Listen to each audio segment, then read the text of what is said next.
नमस्कार। सरकारी मनोरंजन के सरकारी समान ज्ञान में आपको सतत नमन नमन नमन नमन लगातार नमन। तो हम लोग पिछली कड़ी में देखें तो कार्यवाहक मुख्य न्यायाधीश तक आप पहुंचे थे और इसमें हमने पता किया था, जानकारी लिया था कि यह संविधान के अनुच्छेद 223 के अनुसार किसी उच्च न्यायालय के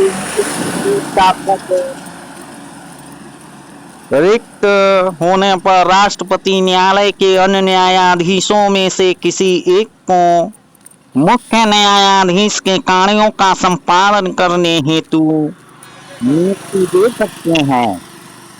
अब हम लोग थोड़ा 2008 के अनुसार न्यायालय के वेतन एवं भत्तों की थोड़ी जानकारी ले लेते हैं।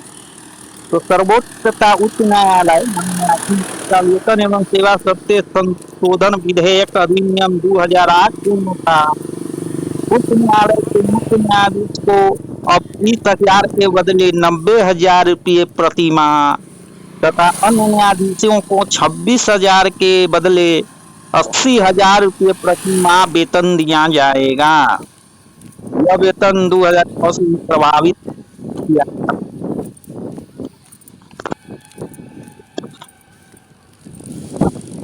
इसी तरह उच्चतम न्यायालय के मुख्य न्यायाधीश को 33,000 के स्थान पर अब 1,00,000 रुपये प्रति माह तथा अन्य को 30,000 के बदले 90,000 रुपये प्रति माह वेतन मिलेंगे। वेतन के अलावे उन्हें भत्ते तथा सेवानिवृत्ति के पश्चात पेंशन भी दिए जाते हैं। न्यायाधीशों के कार्यकाल में उनके वेतन तथा भत्ते में किसी प्रकार की कमी नहीं की जा सकती है।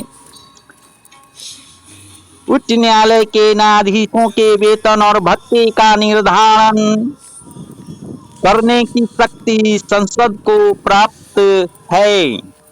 न्यायाधीशों को दिए जाने वाले वेतन व भत्ते भारत के संचित निधि पर भारित होते हैं।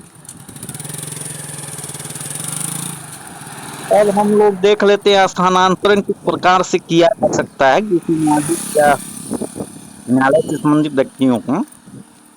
तो भारतीय संविधान के अनुच्छेद 222 के अनुसार उच्च न्यायालय के न्यायाधीश को किसी दूसरे उच्च न्यायालय में स्थानांतरित किया जा सकता है और इसे भारत के राष्ट्रपति भारत के मुख्य न्यायाधीश से सलाह लेने के बाद करते हैं।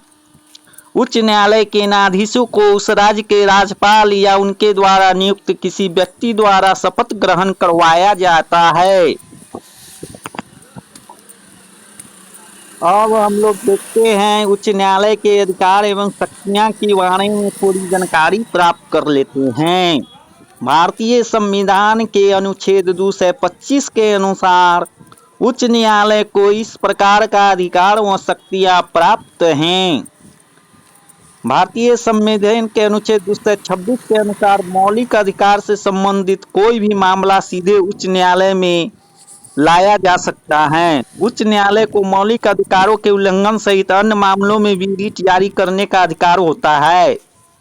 उसी तरह अपीलीय अधिकार, उच्च न्यायालय को अपने अधीनस्थ न्यायालयों तथा न्यायाधिकरण के निर्णयों आदि के विरुद्ध अपील सुनने का भी अधिकार है।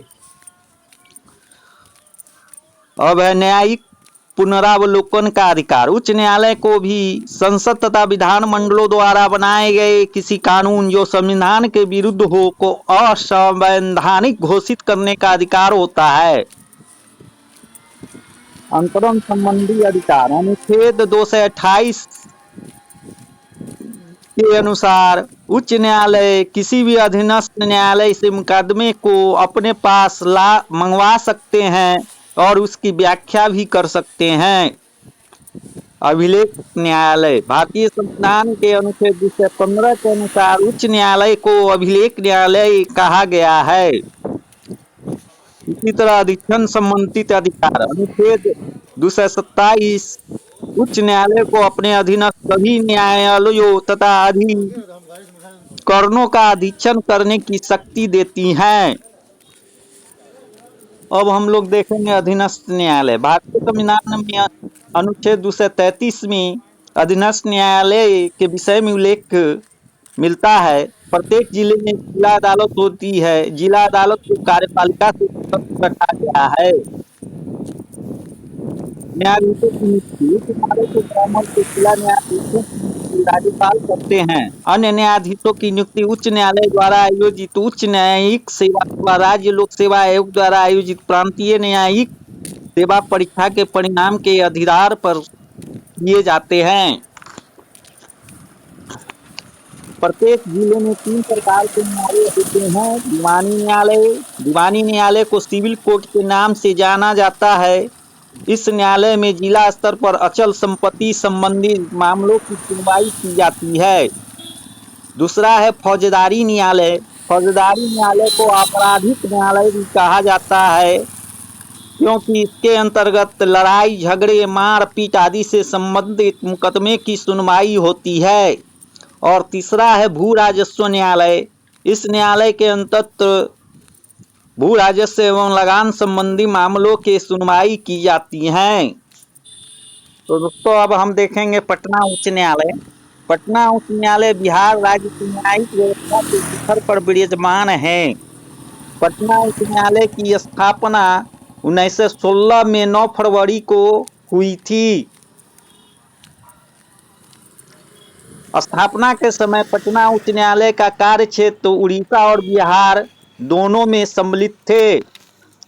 1936 में उड़ीसा के बिहार से अलग होने के बाद इसका कार्य क्षेत्र केवल बिहार तक सीमित रह गया।